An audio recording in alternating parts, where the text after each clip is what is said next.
وضعیت امروزه تاجیکستان ما را هشدار کرد، ما را ایمانمون بیدار کرد که ما برای تاجیکستان جمع شویم، مردمی با آر و ناموس ناحیه ونج و ما با اسفره هستیم و ما هیچگاه یک وجب خاکی تاجیکستان به دیگر کس نمیدهیم و با خون خودمون برای خاک وطنمون مبارزه میبریم. ما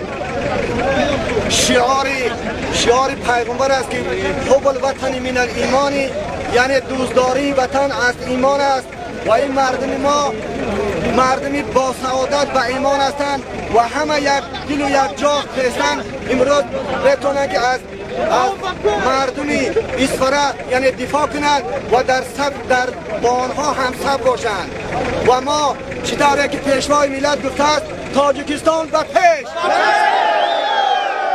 به خاک یکسان می شود. باید با علنگه آتش بازی کردن. تاجیکستان!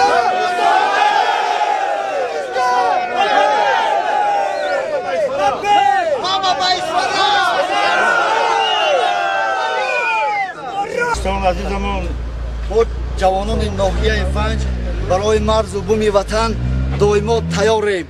ما این بیگه افطار حرکت کردیم، در راه هستیم، افطار را در بودکن بگذرونیم برای شعار پیشوای ملت تاجیکستان به پیش.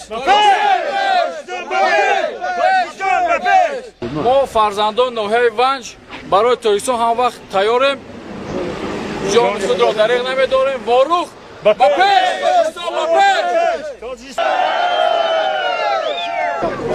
قرغزا در بیتگه قرار میگیریم، روتاسیون میکنیم. اینا فهمیده گیرید قرغزا. در ماشینا سو بگیریم. نوارگی به کپمون کرد.